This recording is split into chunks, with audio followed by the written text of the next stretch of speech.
우리가 마지막 시대에 어떤 역사를 읽어갈 때 우리가 주님께서 가지고 계신 주님의 역사를 진행하실 그 패러다임을 주님의 시선과 그 관점으로 이해하는 것은 우리에게 너무도 중요합니다.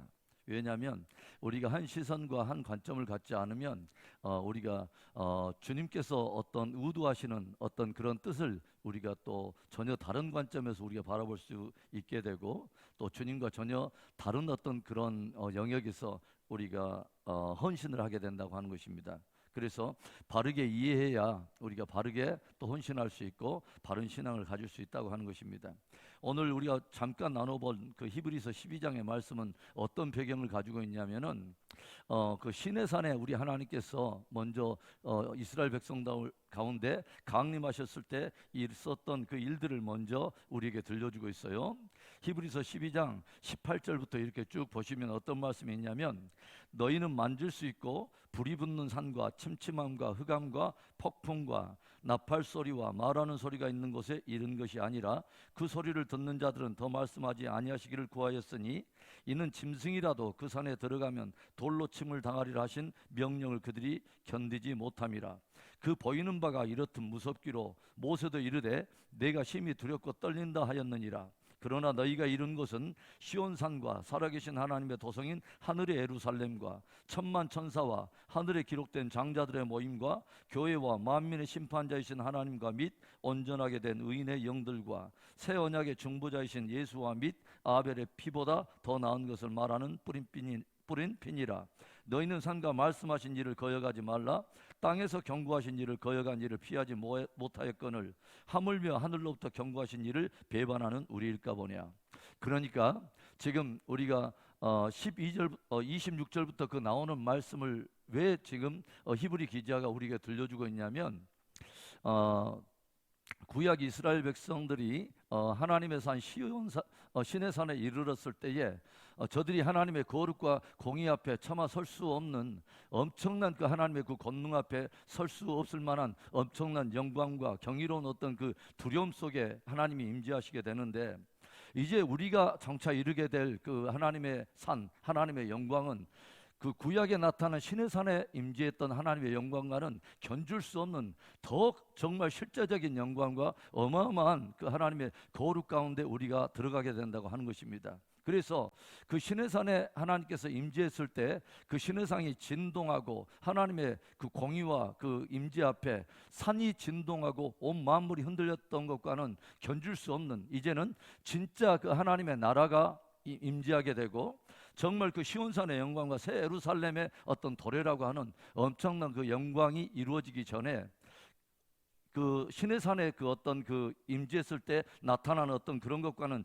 전혀 차원이 다른 엄청난 역사가 일어나게 될 거라고 하는 것입니다. 그래서 지금 히브리 기자는 우리에게 말하는 것이 뭐냐면, 이제 그때 당시에는 이 땅만 진동했는데 이제는 하나님께서 뭐라고 말하냐면, 이제는 이 땅뿐만 아니라 하늘과 땅을 다 진동하게 할 거라고 하는 것이죠. 그러니까 어떤 대격변과 진동들이 앞으로 예상되어 있는데, 예고되어 있는데, 그 큰 영광의 임재를 앞둔 우리들이 이제는 더욱더 하나님을 우리가 경외하고 더욱더 두려움과 떨림으로 섬겨야 될 것을 우리에게 도전하고 있다고 하는 것입니다. 그래서 28절에 그 결론이 뭐라고 나왔냐면, 그러므로 우리가 흔들리지 않는 나라를 받았은즉 은혜를 받자. 이로 말미암아 경건함과 두려움으로 하나님을 기쁘시게 섬길지니 우리 하나님은 소멸하는 불이심이라. 더욱더 우리가 마지막 시대에 할수록 우리에게 필요한 것은 뭐냐면 은혜를 받는 것입니다. 정말 하나님을 정말 진실로 경외함과 두려움으로 우리가 바르게 섬겨야 된다고 하는 것이죠. 그래서 우리는 마지막 시대에는 어떤 대격변과 진동의 시대라고 우리가 말할 수 있겠죠. The Great Shaking. 그러니까 이것을 이렇게 말을 해요. 엄청난 격변과 진동이 예상되어 있는 그런 시대라고 하는 것입니다. 왜 이렇게 마지막 시대는 격변과 진동이 예상이 되냐면 크게 세 가지의 이유 때문에 그렇습니다. 첫 번째 이유는 뭐냐면, 마지막 시대에 자기의 때가 얼마 남지 않는 사단이 거대한 분노를 이 땅 가운데 쏟아낸다고 하는 것이죠. 그래서 할 수만 있으면 믿는 자들까지도 그 믿음을 흔들어 놓고 구원을 흔들어 놓으려고 하는 어떤 굉장한 어떤 사단적 어떤 계략이 풀어진다고 하는 것입니다. 그래서 사단적 어떤 분노가 이 땅 가운데 풀어질 거라고 하는 것이죠. 그 다음에 또 무엇 때문에 이 땅 가운데 그레이트 쉐이킹, 대단한 격변과 진동과 어떤 이런 일들이 일어날 것이 예상되냐면 사람들에게서 사람들의 죄악이 관여한다는 것이죠. 죄악이 관여하고 사람들의 마음이 점점 더 강포해진다고 하는 것입니다. 그래서 이 세상에는 이전에는 없었었던 전 지구적인 굉장히 차원이 다른 엄청난 어떤 죄악의 강도와 수위가 풀어질 거라고 하는 것입니다. 그 다음에 세 번째는 무엇이냐면 이런 사단적 어떤 역사와 사람들의 죄악이 관영해질 때에 무엇도 더불어서 풀어지기 시작하냐면 하나님과 어린 양의 진노가 또 풀어진다고 하는 것입니다. 그래서 하나님의 진노, 그래서 이 앞전에 요한계시록에서 그런 말씀이 나오죠. 그래서 이런 모든 역사들이 풀어지는 이 역사를 뭐라 하냐면 하나님과 어린 양의 진노의 날이라고 표현하고 있는 것을 우리가 보았어요. 계시록 우리가 6장에서 7인이 풀어지는 그런 역사를. 그래서 마지막 시대는 더 그레이트 쉐이킹의 시대다. 엄청난 수준과 수위의 어떤 격변과 진동이 풀어지는 시대라고 우리가 이해를 하고 있어야 된다고 하는 것입니다. 그러면 이런 이제 역사들이 풀어지는 그 이유가 뭐냐? 오늘 히브리 기자는 이것이 풀어지는 이유는 뭐냐면 흔들리는 모든 것들을 다 흔드시는 이유는 흔들리지 않는 나라를 우리가 받기 위해서, 즉 흔들리지 않는 나라가 세워지기 위해서 흔들리는 모든 것들을 하나님은 흔드신다는 것입니다. 그 말은 우리에게 무엇을 말하냐면 저와 여러분에게도 흔들리지 않는 믿음을 주님은 도전하신다고 하는 것이죠. 흔들리는 모든 것에 소망을 두는 그런 믿음이 아니라 정말 진동하지 않는 영원한 나라, 그 영원한 나라에 우리의 믿음의 뿌리를 받고 우리도 흔들리지 않는 믿음을 갖기를 주님은 우리에게 도전하신다고 하는 것입니다. 그래서 우리는 정말 마지막 시대가 될수록 더욱더 하나님과 그의 나라, 영원한 나라에 우리가 뿌리를 받고 더욱더 큰 은혜를 받아야 된다고 하는 것입니다. 그래서 이 앞전에는 우리가 이 거대한 진동이 풀어질 때 이제 이것이 우리의 지금 배우고 있는 어떤 내용들과 함께 연결을 시켜본다면 징조가 지금 풀어지는 거죠. 그래서 징조의 개요들을 우리가 함께 나누고 있는데 징조가 풀어지는 역사 속에 가장 중요하게 우리가 주목해야 될 징조는 뭐라고 말을 했냐면 이스라엘에 대한 징조가 굉장히 중요하다고 말씀을 드렸어요. 이스라엘이 굉장히 중요하다. 그래서 역사 속에 모든 민족과 나라와 열방 가운데 믿는 이들로 하여금 어떤 마지막 시대에 돌입하는 스타팅 포인트를 이해할 수 있도록 하나님께서 먼저 언급하신 아주 중요한 징조가 뭐냐면 이스라엘을 보라는 것입니다. 그래서 뭐냐면 무화과 나무의 비유를 배우라. 그래서 마태복음, 마가복음, 누가복음 이 3복음에서도 공이 뭐라고 말하냐면 징조의 모든 것들을 다 나열하신 후에 주님께서는 마지막에 대한 결론은 항상 뭐냐면 그러므로 너희는 무화과 나무에 관한 비유를 배우라 라고 주님은 말씀하시는데 제가 말씀을 드렸어요. 무화과는 어디 나라에 국하냐면 이스라엘에 국하라고 말씀을 드렸어요. 그래서 여러분 예수님께서 그 십자가에 돌아가실 때에 그 십자가를 지로 이제 예루살렘에 들어가시면서 출입하는 가운데 어떤 일이 있었냐면 제자들과 함께 예루살렘에 들어가면서 무화과 나무를 바라보죠. 그리고 무화과 나무에게서 무엇인가 먹을 것이 있을까 해서 무화과 나무를 주목하다가 열매가 없음을 보고 잎사귀만 무성한 것을 보고 무화과 나무를 저주하십니다. 이때 무화과 나무가 그 다음날 보니까 다 뿌리채부터 이렇게 말라있는 것들을 보고 제자들이 굉장히 놀랍죠. 그런데 주님께서 또 의미 있는 말씀을 들려주시는데 누가복음에서는 이 말씀을 마가복음에서는 이런 식으로 또 풀었어요. 뭐냐면 그 무화과 나무에서 열매를 구하는 그 예수님의 모습을 뭐라고 표현했냐면 그 실과가 없더라는 거죠. 그런데 뭐라고 말하냐면 이는 때가 아님이로라. 그러니까 무화과의 때가 아님이로라. 그러니까 주님께서는 무화과의 때도 아닌데 거기다 열매를 구했고 거기에서 열매를 찾지 못했을 때 즉시로 저주함으로 인해서 그 무화과 나무가 뿌리채부터 말랐다고 하는 것입니다. 굉장히 어떤 의미가 있는 어떤 말씀을 주님께서 들려주셨다고 하는 것이죠. 그런데 주님께서 이것을 또 말씀하시면서 이제 종말에 대한 어떤 징조의 개요들을 말씀하고 풀어가실 때 마지막으로 결론으로 맺은 게 뭐냐면, 그러므로 너희는 뭐냐, 나무에 관한 비유를 배우라 말씀하시면서, 뿌리째부터 그 말랐던 그 무화과 나무에 또다시 뭐요? 잎사귀가 나기 시작하고 무엇인가 생명의 조짐이 일어난 것을 보거든 인자가 문 가까이에 곧 이룬 줄 알라. 그러니까 무화과 나무가 다시 회복되는 역사와 더불어서 인자의 도래가 함께 연결되어 있다고 하는 것을 주님께서 의미 있게 들려주셨다고 하는 것입니다. 굉장히 우리에게 주목할 만한, 또 마음속에 새겨야 될 아주 중요한 것이 뭐냐면, 이스라엘이 역사 속에 다시 드러나는 것이다. 이것이 굉장히 우리에게 의미가 있다. 그리고 놀랍게도요, 이스라엘의 역사 속 위에 딱 드러날 때부터 무엇이 풀어지기 하냐면, 성경에 말하는 마지막 시대의 모든 영역의 징조들이 함께 병행선상에서 수면 위에 올라서 함께 이제 무르익기 시작합니다. 그러니까 예전에는 여러 가지 징조가, 특별한 징조가 그 징조의 영역 안에서만 무르익다가 또 뜸했다가 이런 일들이 있었는데, 단편적으로 일어났는데, 이스라엘이 역사 속에 드러나기 시작하면서부터는 모든 어떤 지리적인 영역뿐만 아니라 모든 어떤 도덕적인 영역, 영적 영역, 모든 군사 경제 할 것뿐만 아니라 모든 영역에 성경이 마지막 시대에 일어나기로 예언하고 있는 모든 징조들이 역사의 수면에 뛰어오르더니 함께 병행선상에서 같이 무르익어 가기 시작했다고 하는 것입니다. 굉장히 중요한 것이 뭐냐면, 이스라엘이 역사 속에 드러났다고 하는 거예요. 그 다음에 이스라엘이 드러나고, 이스라엘뿐만 아니라 뭐냐면 예루살렘이 또다시 회복되기 시작했다고 하는 것입니다. 뭐예요? 예루살렘이 군사들에 의해서, 이방인들에서 짓밟힘을 당하리라, 이방인의 때가 차기까지 짓밟힘을 당하리라 했던 예루살렘이 이제는 누구의 영역 안에 들어왔냐면 본 백성의 영역 안에 들어오기 시작했다고 하는 것입니다. 굉장히 중요한 것이죠. 그 다음에 예루살렘이 회복됐다고 하는 이 회복과 더불어서 또 하나 이제 회복돼야 될 또 하나 것은 뭐냐면은 성전이 지어진다고 하는 것입니다. 아직 이 일은 성취되지 않았어요. 그런데 반드시 성전이 세워집니다. 그러면서 이제 어떤 일들이 이제 벌어지냐면, 그 다음에 우리가 또 하나의 아주 중요한 기치로, 또 하나 우리가 마지막 시대를 이해할 때 굉장히 중요한 포인트로 봐야 될 것이 뭐라고 제가 여러분에게 말씀드리냐면, 적그리스도의 등장입니다. 적그리스도가 등장하는 것입니다. 그래서 마태복음 2앞전에 24장에서 예수님의 종말에 대한 어떤 그 이야기를 제가 이렇게 쭉 여러분과 함께 나누면서, 마태복음 24장 15절에 주님께서 직접 이 말씀하신 것을 우리 함께 들었습니다. 자, 마태복음 24장 15절을 가봅시다. 자, 마태복음 24장 15절을 우리 보겠습니다. 거기 이런 말씀이 있죠.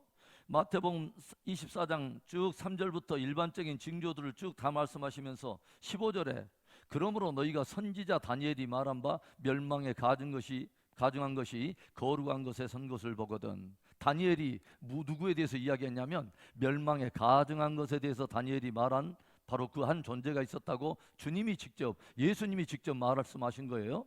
그러면 다니엘이 가증한 것에 대해서 직접 언급한 것이 뭐냐면, 다니엘서 2앞전에 9장 24절부터 27절에 제가 어떤 이야기를 했냐면, 마지막 한 일에 대한 이야기를 여러분과 함께 말씀을 드렸죠. 다니엘 9장 24절부터 27절에 보면 70일에 대한 이야기가 나오는데, 70일의 가운데 69일에 대한 모든 예언들이 다 성취된 이후에 69일에와 70일의 사이에 거대한 공백이 있었다고 말씀을 드렸어요. 이 거대한 공백은 누구를 위한 것이냐면, 이방인들이 구원을 얻기 위해서 들어와야 될 이방인들의 농사시대와 같다. 그런데 이제 마지막 그 이방인들이 서서히 차오르고, 서서히 이방인의 충만한 수가 서서히 차기 시작하면, 이런 와중에 하나님께서는 뭐냐면 마지막 지금 남은 한 일에 대한 이야기를 주님께서 다니엘을 통해서 들려주셨다고 하는 것입니다. 그런데 이 한 일에는 7년이라고 말씀을 드렸어요. 한 일에는 몇 년이요? 7년. 그런데 이 일에 동안에 다니엘이 무엇을 말하냐면, 그가 나타나는데 많은 사람들과 더불어서 한 일의 언약을 맺고 여러 가지 일들을 행하는 가운데 일의 절반에 제사와 제물을 금하고 이런 일들이 일어나죠. 그러니까 바로 그가 누구라고 제가 말했냐면 적그리스도가 등장해서 사람들과 더불어서 7년간의 평화 조약을 맺는데 이래의 절반인 3년 반 정도의 적그리스도가 자기의 정체를 드러나기 시작하면서 이때부터는 뭐냐면 본격적인 환란이 시작된다. 그래서 여러분 종말론을 이야기할 때 여러분 전 3년 반, 후 3년 반 이런 이야기 여러분 들어보신 적 없어요? 전 3년 반, 후 3년 반. 그러니까 다니엘의 71회 자체를 안 들어보셨다면 이런 이야기가 전체로 이제 이해가 되지 않는데 앞으로 여러분과 함께 이런 이야기를 좀 나누게 될 거예요. 그래서 요는 하여간 그래요. 마지막 한 일에 대한 어떤 특별한 기간이 있다. 그런데 이 일회가 누구의 등장과 더불어 시작하냐면 적그리스도라고 하는 한 인물이 많은 사람들과 더불어서 7년의 평화 조약을 맺을 때가 있는데 이 언약은 어떤 나라와 함께 연결되어 있는 언약이라고 말씀드리냐면 이스라엘과 더불어서 연결되어 있는 언약이 된다라고 제가 말씀을 드렸어요.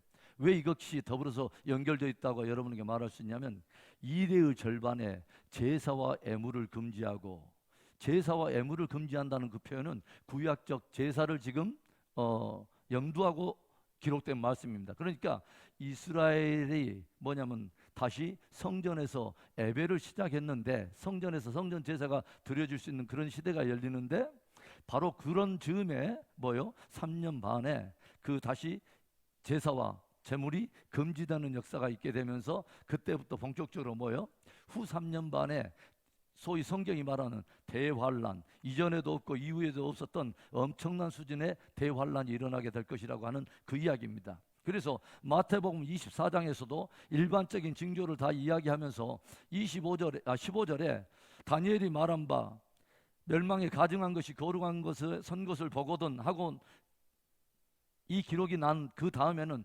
굉장히 중요한 어떤 강도가 굉장히 센 어떤 그런 경고를 들려주고 있죠.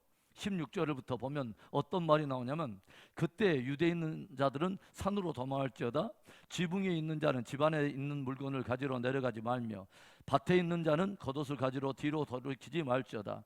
그날에는 아이 벤 자들과 젖 먹이는 자들에게 화가 있으리로다. 너희가 도망하는 일이 겨울에나 안식일에 되지 않도록 기도하라.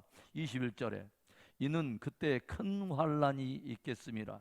창세로부터 지금까지 이런 환란이 없겠고 후에도 없으리라. 그날을 감하지 아니하면 모든 육체가 구원을 얻지 못할 것이나 그러나 택하신 자들을 위하여 그 날들을 감하시리라.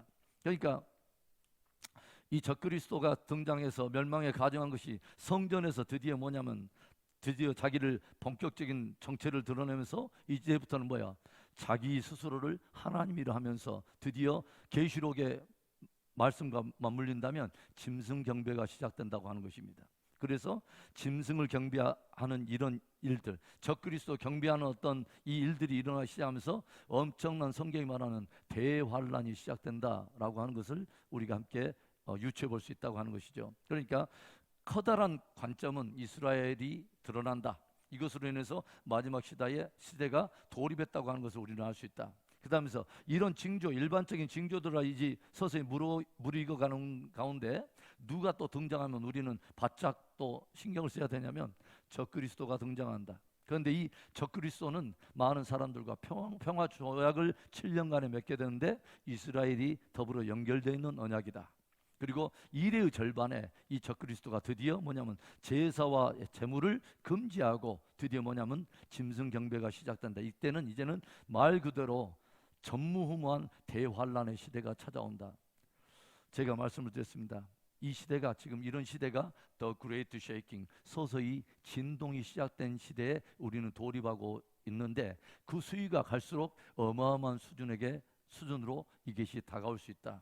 그러나 이런 진동이 시작되는 것은 우리에게 무엇으로 딱 받아들여야 되냐면 이제는 진동하지 않는 영원한 나라가 오고 있다고 하는 것입니다.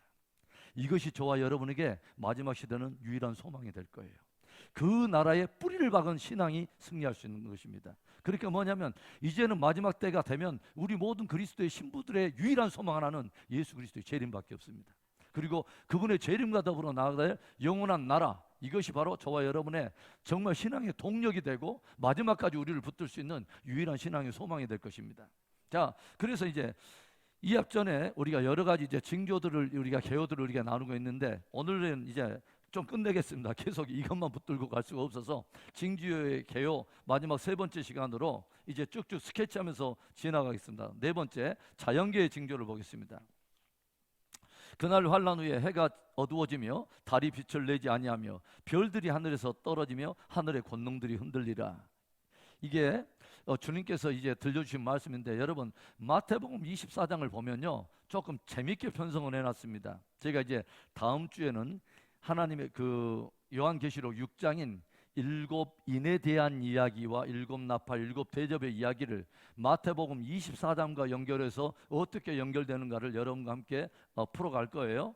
그런데 여러분 마태복음 24장 보면 좀 재미있는 단어들이 나오는데, 이것을 통해서 우리는 어떤 하나님 주님께서 징조를 풀어가실 때 세 블록으로 조금 이렇게 구별하셨다고 하는 것을 우리가 좀 엿보게 돼요. 하나는 뭐냐면 24장 8절의 말씀입니다. 마태복음 24장 8절에 쭉 어떤 일반적인 징조들을 말씀하셨어요. 4절에는 미혹을 말씀하시고, 그 다음에 뭐는 난리와 소문, 7절에 민족이 민족을 나라 대적하는 어떤 전쟁적 징후들, 그 다음에 곳곳에 기근과 또 지진에 대한 이런 일반적인 어떤 징조에 무르익어가는 이런 이야기를 하면서 8절에 굉장히 의미 있는 단어가 나와요. 읽어볼까요? 이 모든 것은 재난의 시작이니라. 재난의 시작이다. 어떤 beginning. 이것을 영어 성경에 보니까 재밌게 말했습니다.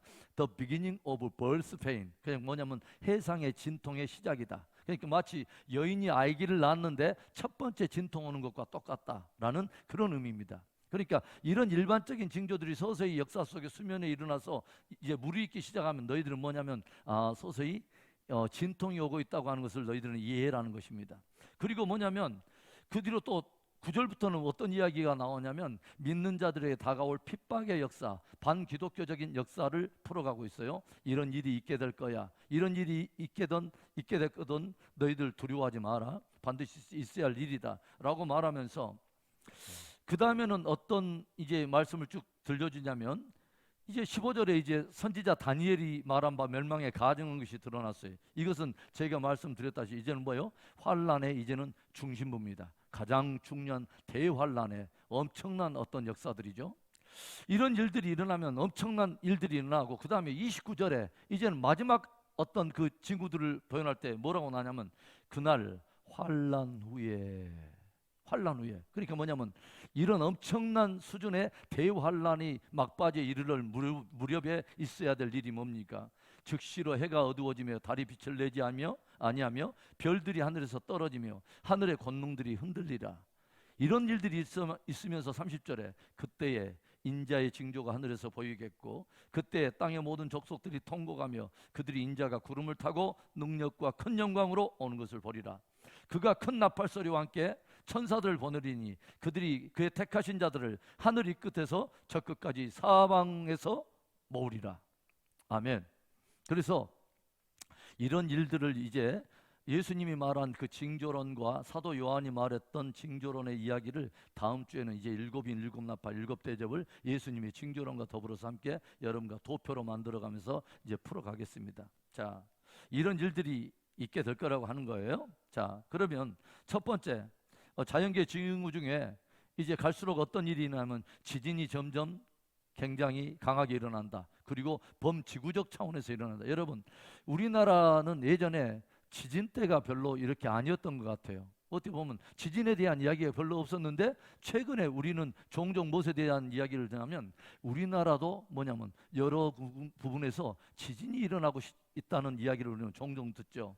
그러니까 마지막 시대는 굉장히 범지구적 수준에서 지진이 굉장히 많이 일어난다. 제가 저번에 여러분에게 말했다시피 저는 미국에서 징조론을 연구하면서 세계 지진 그 연구하는 그 기관에서 내놓은 통계표를 보면서 정말 많이 놀랐습니다.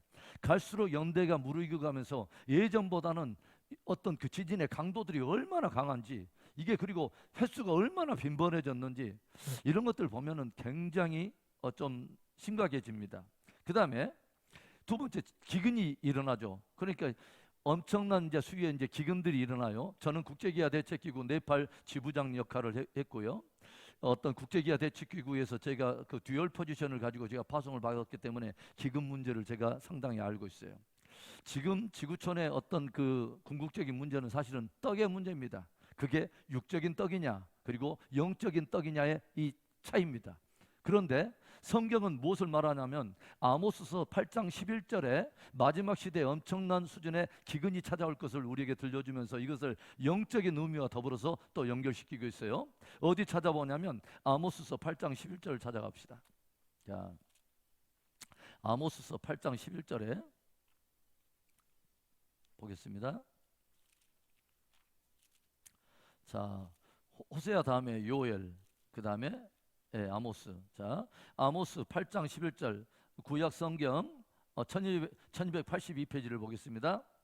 아모스서 8장 자 11절부터 우리 13절까지 우리 천천히 읽어봅니다. 주 여호와의 말씀이니라. 보라, 날이 이를지라 내가 기근을 땅에 보내리니 양식이 없어 주림이 아니요 물이 없어 가람이 아니요 여호와의 말씀을 듣지 못한 기갈이라. 사람이 이 바다에서 저 바다까지 북쪽에서 동쪽까지 비틀거리며 여호와의 말씀을 구하려고 돌아다녀도 얻지 못하리니 그날의 아름다운 처녀와 젊은 남자가 다 갈아여 쓰러지리라. 마지막 시대에 육적 양식이 없는 기근도 굉장히 문제인데 영적 기갈이 엄청나게 심할 거라고 하는 것입니다. 그래서 이것으로 인해서 많은 사람들이 여호와의 말씀을 찾으려고 동서남북으로 돌아다니는데 여호와의 말씀을 찾지 못하고 결국 많은 사람들이 무너진다. 영적으로 죽는 일들이 굉장히 심해진다라고 하는 것입니다. 여러분, 요한계시록에 보면 6장에 말들이 드디어 등장합니다. 흰 말이 등장하고 두 번째는 붉은 말이 등장해요. 세 번째는 검은 말이 등장하는데 검은 말을 탄 자가 조용히 보니까 검은 말을 세 번째 말이 검은 말인데 이 검은 말을 탄 자가 무엇을 들고 나오냐면 손에 저울을 들고 나옵니다. 저울. 무엇을 다는 그 저울 있지 않습니까? 그런데 이 저울을 달고 나오면서 무엇을 말하냐면 뭐요? 한 데나리온의 밀 한 대요? 한 데나리온의 벌이 속대로다 하는 이런 말들이 들려요. 그러니까 한 데나리온은 이스라엘 백성들이 노동자의 하루 품삯을 말하는 것입니다. 하루에 일해서 벌어오는 싹. 그러면 우리 한국의 노동자가 보통 평균적으로 하루에 평균 따지면 얼마를 버는지 잘 모르겠어요. 예를 들어서 하루에 10만 원을 번다고 칩시다. 그런데 그 10만 원으로 살 수 있는 게 뭐냐면 보리 한 대예요. 그리고 밀 한 대와 밀 한 대를 사든지 아니면 보리석 대를 살 수 있을 정도의 그 정도의, 그러니까 뭐냐면 인플레이션의 어떤 그런 일들이 일어나게 되고 화폐가 별로 가치가 없다고 하는 것이죠. 그 정도의 어떤 이제 그 기근이 찾아올 거라고 하는 것을 검은 말을 탄 자라고 이렇게 표현하고 있습니다. 그러니까 말은 뭐예요? 한번 어떤 그 달리기 시작하면 계속 달리는 것이죠. 끝까지 달리는 것이죠. 이게 말의 속성이에요. 하나님의 계시가 또 하나님이 예언해 놓으신 그 징조가 역사 위에 떠오르면 이때는 어디까지 이제 달리기 시작하면 주님 오실 때까지 계속 달려가는 것입니다. 그 수위와 강도가 계속 점진적으로 강해지면서 이런 일들이 일어날 것을 우리에게 들려주고 있다고 하는 것입니다. 기근의 문제 굉장히 시리어스한데 육적 기근뿐만 아니라 뭐예요? 영적 기근도 굉장히 심각해진다. 여러분, 우리 시대는 좀 이해가 안 되잖아요. 말씀의 홍수 시대에 인터넷만 키면 말씀을 들려줄 수 있는 이런 시대에 말씀이 오히려 메마르고 있다.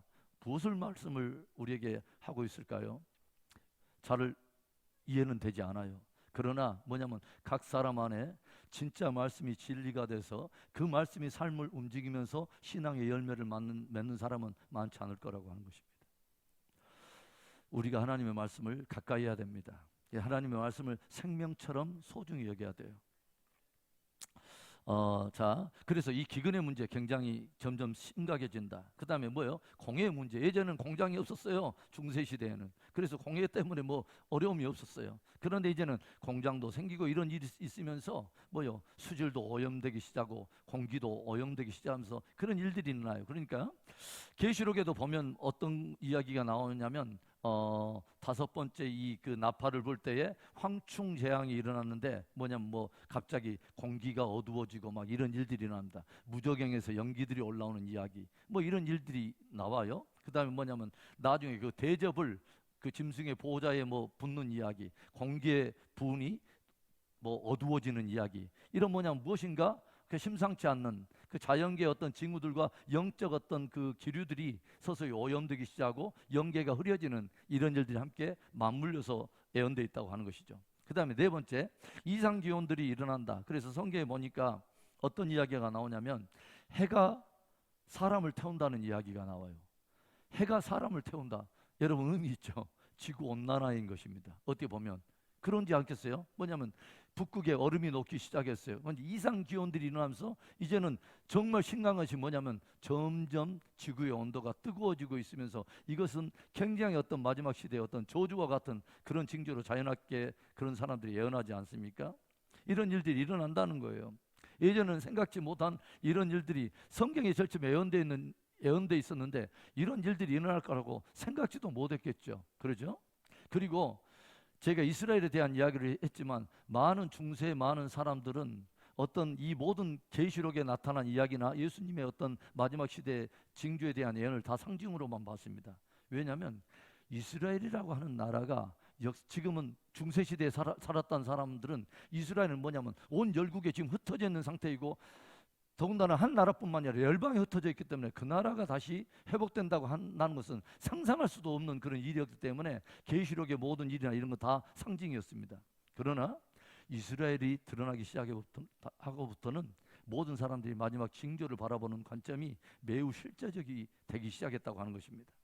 자, 그 다음에 또 보겠습니다.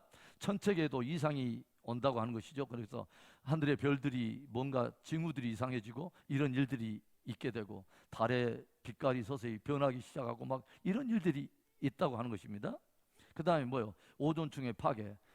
섬세하게 제가 다 다룰 수는 없고 쭉 이런 일들을 성경이 예언을 하고 있다는 것입니다. 그 다음에 정치계에도 징조들이 일어나는데 대표적인 징후들은 뭐냐면 통합운동이 일어나기 시작한다는 것입니다. 그래서 무엇인가를 예전에는 왜 그런 일들이 일어나냐면 예전에는 어떤 그 문제들이 한 나라의 문제는 한 나라의 문제로 보통 이렇게 끝났어요. 그러나 점점 이제 과학이 발달하고 무엇인가가 발달하면서 이제부터 일어난 어떤 문제는 한 나라의 국제적인 문제가 아닙니다. 그러니까 한 나라가 풀어갈 수 있는 그런 문제가 아니에요. 이때는 뭐냐면 전 지구적으로 해결해야 될 일들이 이제 점점 많아진 것입니다. 방금 말했던 환경의 문제라든가 어떤 기근의 문제라든가 이런 일들, 전염병의 문제가 이제는 한 나라가 풀어야 될 문제가 아니라 모두가 함께 풀어야 될 이런 문제가 일어나기 시작하면서 뭐예요? 통합해야 되고 무엇인가 묶어야 되고 막 이런 일들이 또 일어난다고 하는 것입니다. 그러면서 이런 일들이 일어나면서 나중에는 이런 일들이 자연스럽게 어떤 일들과 함께 맞물리게 되냐면 모든 나라들과 모든 이런 그 세력들이 뭐냐면 하나로 점점 규합되는 양상을 보이면서 이런 일들이 더불어서 무엇과 맞물냐면 마지막에 나타날 바벨론 연합운동이 일어난다고 하는 것입니다. 바벨론, 거대한 바벨론 어떤 그 체제가 구성된다고 하는 것이죠. 그래서 요한계시록 17장 18장에 바벨론에 대한 이야기가 나오죠. 큰 바벨론에 대한 이야기. 이런 이야기도 여러분과 함께 점점 성경을 공부해 가면서 좀 풀어가 보겠습니다. 여러분에게 좀 그 정치계에 대한 징조에 대한 이야기를 잠깐 그 소개한다면 유럽의 통합 운동이 일어나게 될 것. 그러니까 뭐냐면 이건 다니엘의 신상과 더불어서 또 이야기가 풀어지는데 다니엘서 2장에 다니엘이 어떤 그 느부갓네살이 봤던 신상에 대한 이야기를 다니엘이 풀어놓은 이야기가 있습니다. 거기에서 보면 네 번째 짐승이 등장하고 우리는 네 번째 짐승을 보통 로마 제국이라고 이렇게 말을 하는데 이유가 타동하면서 그들이 무엇을 선포하며 나왔냐면 예전에 있던 그 로마의 다시 제국의 부활을 외치면서 이유가 이렇게 태동이 됐던 것을 우리가 보게 되죠. 그러니까 유럽의 통합운동 뭐 이런 것들이 더불어서 또 연결이 된다고 하는 것입니다. 그 다음에 구소련 사태 뭐 여러분들이 좀 생소하죠. 지금 이런 말들이 나중에 여러분과 함께 다 풀어볼 거예요. 그래서 구소련 사태의 그 에스겔서 38장에 보면은 여러분 그 곡과 마곡에 대한 이야기 여러분 한번 들어보셨어요? 곡이라고 곡과 마곡이 나와요. 그러니까 성경 자체를 또 잘 살펴보지 않으면 곡은 뭐고 마곡은 뭐예요? 곡할 노릇이네 하면서 또 고민할 수가 있는데 지금은 그 고민할 필요 없어요. 나중에 그 이야기 다 풀어갈 거예요. 거기 보면은 로스와 메섹과 마곡 왕 고가, 로스와 메섹과 두발 왕 고가, 너는 뭐냐면 네가 머리가 돼가지고 뭐냐면 갈고리를 깨고 북방 민족과 모든 민족을 거느리고 거룩한 땅 이스라엘로 들어가서 네가 그 땅을 치라 하는 하나님의 예언이 있어요. 로스와 메섹과 두발 왕 고은 도대체 어떤 존재인가? 여러분과 함께 또 풀어갈 거예요. 그게 뭐냐면 이게 이제 마지막 시대 서서히 뭐냐면 그 전쟁의 역사와 함께 맞물려 있는 예언들입니다. 이런 이야기를 여러분과 좀 풀어볼 거예요. 그 다음에 뭐요? 다니엘서 아까 제가 9장 27절에 말했던 평화조약이 체결되는 이야기 여러분과 함께 말씀을 드렸고, 마지막에 단일 정부 운동들이 일어난다. 그 다음에 뉴에이지 무브먼트에 대한 이야기들. 그래서 통합하는 자꾸 움직임들이 일어나면서 적그리스도적 어떤 마지막 체제가 구성이 될 것이다 하는 것들을 여러분에게 말씀을 드려봅니다. 그 다음에 6번째 군사적인 징후들이 있습니다. 이건 뭐냐면 결국은 전쟁에 대한 이야기입니다. 성경에 보면은 이제 두 번째 말이 등장하죠. 계시록에 보면은 두 번째 붉은 말이 등장해요. 붉은 말이 등장하는데 이 말탄 자는 뭐냐면 무엇을 가지고 오면 큰 칼을 가지고 있습니다. 그러니까 이 큰 칼을 가지고 뭐냐면 이 지면에 있는 모든 화평을 제한다는 말이 있어요. 그러니까 뭐냐면 사람들 사이에서도 뭐냐면 갈등과 충돌과 이런 일들이 일어나고 사람들의 마음이 강팍하기 시작하면서 대립과 갈등과 싸움이 이렇게 일어날 뿐만 아니라 나라와 나라와 민족과 민족 이런 뭐냐면 거대한 전 지구적 뭐냐면 갈등의 체계가 막 일어나기 시작한다는 것입니다. 그래서 여러분들에게 제가 말씀드렸지만 주님께서도 또 말했지만 마지막 시대가 되면 징후 중에 하나가 뭐예요? 사랑이 식어가면서 불법이 성해지면서 사람들 사이에 사랑이 현저하게 식어진다. 저와 여러분이 늘 마음속에 경계해야 될 것이 이 사랑의 온도를 점검하는 것입니다. 내 안에 혹시 사랑이 점점 메말라 가고 있지는 않은가? 여러분, 이건 굉장히 마지막 시대에 우리에게 굉장히 중요한 도전을 줍니다. 그리스도인의 심장 안에, 우리 안에 복음으로 인한 뜨거운 주님을 향한 사랑과 복음 때문에 영혼을 향한 그 사랑을 가지고 우리가 끝까지 승리할 줄로 믿습니다. 굉장히 중요한 이야기입니다. 그래서 나라들마다 굉장한 어떤 그 전쟁이 일어나게 될 것이다. 특별히 계시록에서는 어떤 이야기를 또 들려주고 있냐면 여섯 번째 그 대접을 여섯 번째 나팔을 불게 될 때에 어떤 일이 일어나냐면 유브라데 강을 근처로 주님께서 내 천사의 움직임을 일단은 잠깐 묶어두었던 그 천사들을 다 놓아주는 일이 일어나요. 이때 어떤 일이 일어나면 이 네 천사들이 유브라데 강 줄기에 어떤 그 징조의 어떤 무엇인가를 풀어지지 못하도록 하나님이 말씀하실 때까지 붙들고 있었던 그것을 놓음으로 인해서 유브라데 강을 그 중변으로 해한 전쟁이 일어난 것을 들려줘요. 이로 인해서 사람 3분의 1이 죽더라라고 하는 그런 말씀이 있어요. 그러니까 갈수록 엄청난 어떤 그 전쟁이 또 일어나게 될 거라고 하는 것이죠. 그리고 마지막 전쟁은 뭐예요? 아마겟돈 전쟁이라고 말씀을 드렸죠. 그러니까 이때는 뭐냐면 그 대접을 유브라데 강에 부음에 유브라데 강이 마르면서 동방에서 오는 왕들의 길이 준비되더라. 그러니까 이 어떤 유브라데 강이 마르기 시작하면서 이스라엘을 향해서 군사들이 그 진격할 수 있는 길들이 열리면서 마지막 시대에 전쟁이 벌어질 것을 성경이 예언하고 있다고 하는 것입니다. 이런 말들이 들으면 여러분 어떤 생각이 드세요? 목사님 오늘하고는 별로 상관이 없는 이야기네요. 그 이야기 들으면 또 굉장히 한 부분에는 썸칫썸칫한 이야기를 하시네요. 제 말 아닙니다. 주님께서 말하는 The Great Shaking에 대한 이야기입니다.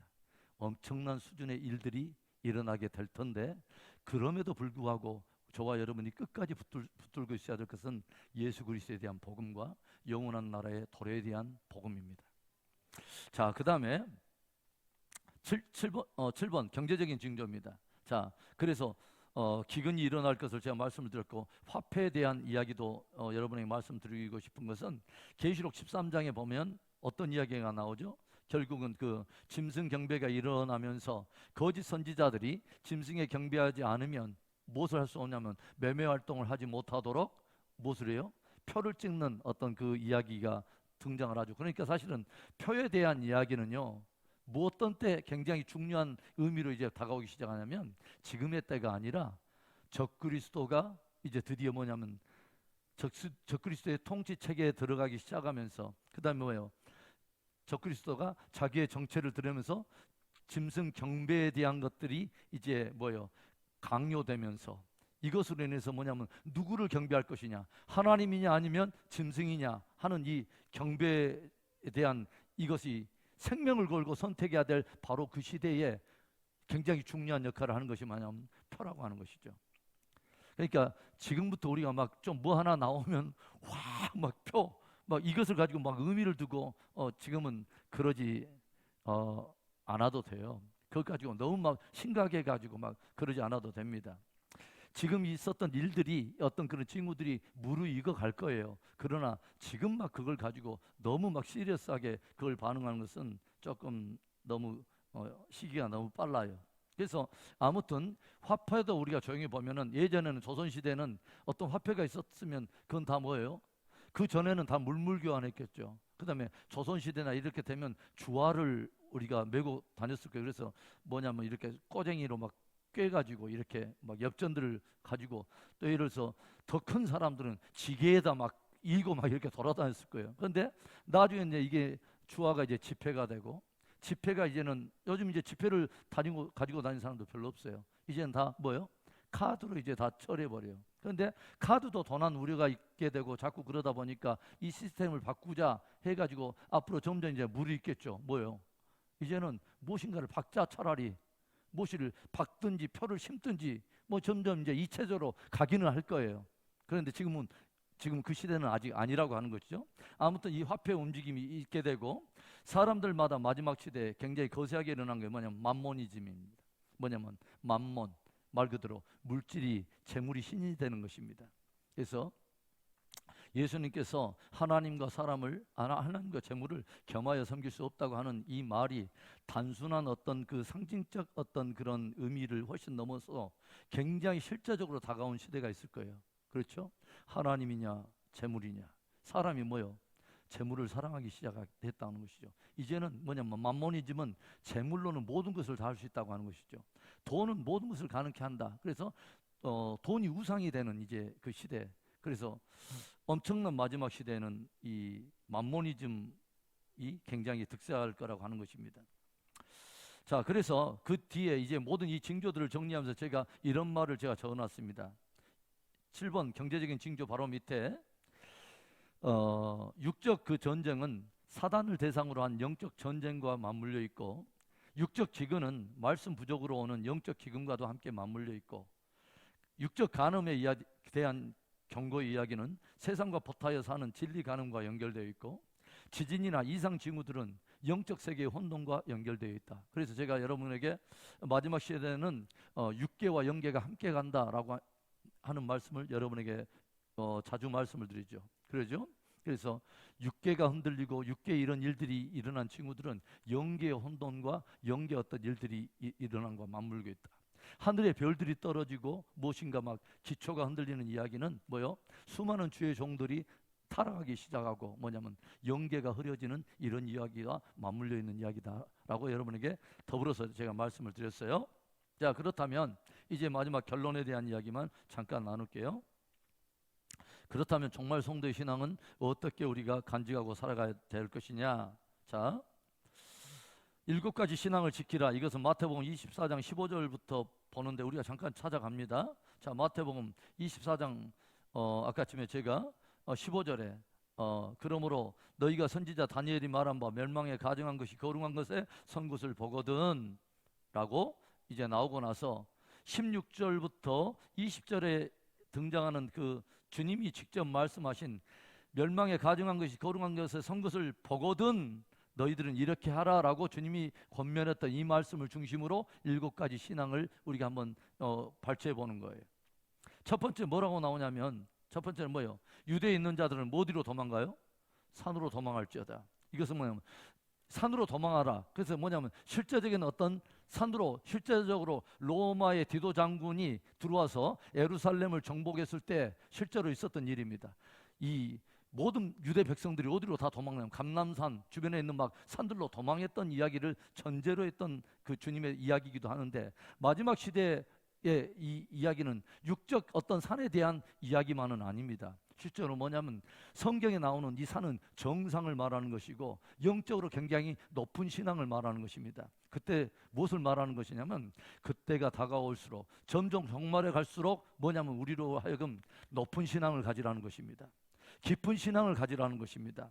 그래서 늘 뭐냐면 옅은 신앙에 머물고 있으면 안 된다고 하는 어떤 영적 도전과 맞물려 있는 메시지라고 우리가 바라보시면 돼요. 그 다음에 두 번째 뭐라고 말하냐면, 지붕 위에 있는 자는 집 안에 있는 물건을 가지러 내려가지 말며, 뭐요? 세속적인 무엇인가를 가지고 너무 뭐냐면 집착하지 말라는 것입니다. 내려가지 마라. 여기 보면은 굉장히 의미 있는 단어들이 나와요. 도망하라라는 것은 올라가는 것을 말하는 거죠. 그러죠? 올라가는 것을 말한다면, 두 번째, 집 안으로 내려가지 마라. 그래서 내려가는 신앙 가지고 있으면 안 된다는 거죠.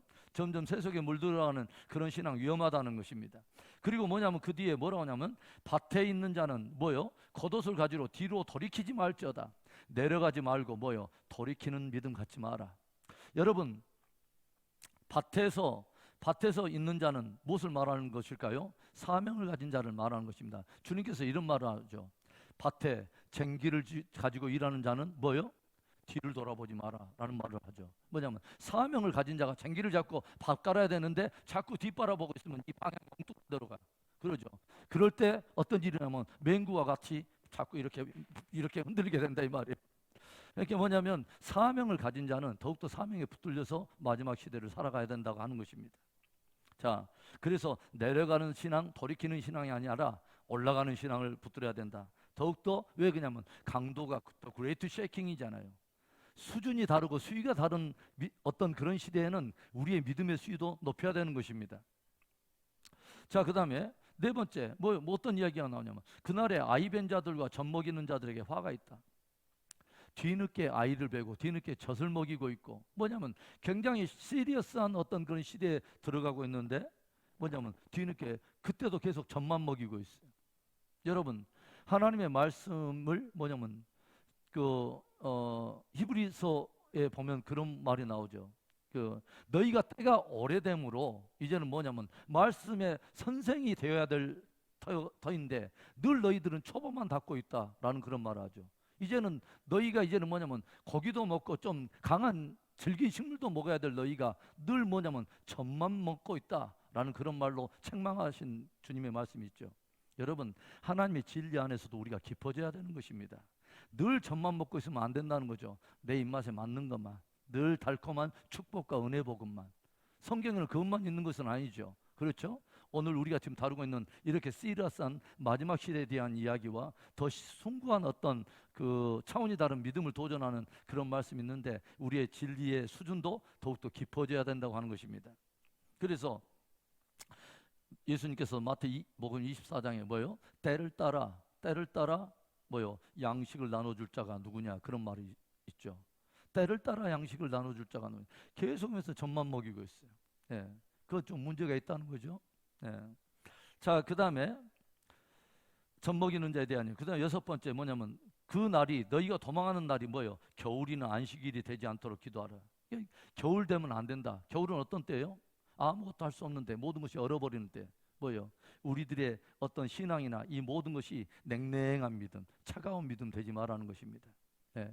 겨울에는 모든 것이 얼어요. 그래서 차가운 믿음. 그러니까 마지막 라오디게아 교회는 종말 교회 시대의 한 표징인데, 그때 주 이슈가 뭡니까?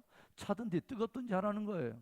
열심에 대한 이야기입니다. 사람들 마음속에 현저하게 열심이 떨어져요. 그래서 주님께서는 뭐라고 하냐면, 인자가 올 때 내가 믿음을 보겠느냐. 굉장히 충격적인 말씀이죠. 그러죠. 지금과 같이 풍성한 홍수 시대에도 말씀을 붙들지 않고, 이렇게 풍성한 자원들이 있음에도 불구하고 마치 홍수가 난 때에 오히려 마실 물이 없었고 사람이 죽어가는 것처럼, 굉장한 홍수 시대에 풍요 속의 빈곤과, 정말 조금만 우리가 소년이 가면은 엄청난 진리의 양식을 먹을 수 있는데, 이때 우리가 흉년을 대비하지 않고, 그때도 우리가 풍년의 시대에도 빈곤한 사람처럼 늘 우리가 그렇게 흔들리는 믿음을 가지고 있으면, 진짜 어떤 그런 시대가 오면 어떻게 우리가 그 시대를 이길 수 있겠어요? 굉장히 우리에게 도전하는 말씀이죠. 겨울이 되지 않게 하라. 그 다음에 뭐요? 안식일이 되지 않도록 하라. 성경의 안식일은 어떻게 보면 가장 중요한 신앙의 기초와도 같고 주님과의 예배 관계를 말하는 것입니다. 안식일은 주님께 예배하는 날이죠. 그렇죠? 그러니까 뭐냐면 우리의 예배 가운데서 우리가 흔들리면 안 된다는 것입니다. 예배 가운데서 예배 위기가 오지 않도록 하라는 말입니다. 예배. 우리가 끝까지 하나님을 예배하면서 우리가 승리하는 것입니다. 자, 그 7가지 그 주님의 말씀을 영적인 의미로 우리가 좀 더 우리 함께 살펴보았고요. 그 다음에는 우리 읽어가면서 끝납니다. 자, 두 번째 로마서 13장 11절에 뭐예요? 깨어나라는 것입니다. Awaken, 깨어나라, 깨어있으라. 계속 종말에 대한 경고가 나오면 항상 주님의 결론 뭐냐면 깨어있으라, 계속 깨어있으라라는 말씀이죠. 그 다음에 뭐냐면 끝까지 인내하라 라는 말씀이 또 우리에게 권면되어 있고, 끝까지 인내해야 된다. 오늘 새벽에도 제가 그 말씀을 드렸지만은 끝까지 인내하는 것이 굉장히 중요합니다. 끝까지 인내하며 끝까지 지켜야 그것이 믿음의 진정성과 연결이 되어 있다고 하는 것이죠. 그 다음에 뭐요? 그날이 올 때까지 때를 얻든지 못 얻든지 말씀을 전파하라. 그래서 예수님께서도 마태복음 24장에 뭐요? 그 날이 올 때까지도 끝까지 복음을 증거하는 일들이 계속 있게 될 것이다. 끝까지 그날이 올 때까지 주님의 지상 명령을 내 삶의 우선순위를 두고 먼저 그의 나라와 의를 위해서 끝까지 이 사역을 하는 사람들이 있게 될 것을 우리에게 들려주면서 바로 그 본질을 붙들라고 하는 것입니다. 그 다음에 뭐요? 열심히 모이라는 것이죠. 그 마지막 때가 되면 사람들마다 모이기를 패하는 사람들이 있다. 그래서 사람들마다 자기의 편리주의와 안일주의에 빠져가지고 모이기를 패하는 사람들이 있는데, 성경의 도전은 전방대입니다. 그날이 가까움을 볼수록 더욱 그리하라, 더욱 모이기를 힘쓰라고 성경은 도전하고 있다는 것입니다. 그 다음에 뭐예요? 기도하라는 것입니다. 마지막 그 날이 다가올수록 뭐냐면 그날을 피하고 주 앞에 설 수 있도록 늘 깨어서 기도하라. 주님은 도전하십니다. 굉장히 의미 있어요. 우리의 가진 믿음은 오늘 아침에 제가 올려드린 그런 말씀처럼 막연한 어떤 희망을 갖는 것이 아닙니다. 우리는 주님이 분명히 누구인 것을 알고 그분이 행할 일을 우리가 알고 있기 때문에 우리가 그분에 대한 소망을 가지고 우리가 믿음을 갖고 있기 때문에 우리가 믿음을 반응하는 것이죠. 그렇다면 우리는 주님께서 권면하고 경고하신 그 말씀을 따라 더욱더 우리가 기도에 힘을 기울여야 된다고 하는 것입니다. 그 다음에 7번째는 상급을 바라보라는 것입니다. 영원한 나라가 도래하고 주님의 강림하신 날에 주님께서 계속 말씀하신 뭐예요? 너희의 행한 대로 내가 갚아주리라. 주님이 말씀하시죠. 거룩될 자는 계속 거룩되게 하고 뭐요? 부정한 자는 계속 부정하도록 그렇게 살아라. 의로운 자는 계속 의롭게 되고 불의한 자는 계속 불의하게 살아라. 그러나 하나는 기억하라 이거죠. 뭐요? 각 사람의 행한 대로 내가 갚아주리라. 여러분, 저와 여러분은 영원한 날을 바라보고 있습니다. 그 날이 서서히 다가오고 있음을 우리가 늘 마음속에 우리가 기억하고 우리가 하루하루를 우리가 종말론적 우리가 신앙을 가지고 승리하게 되는 복된 저와 여러분의 믿음이 될 수 있기를 주의 이름으로 축원합니다.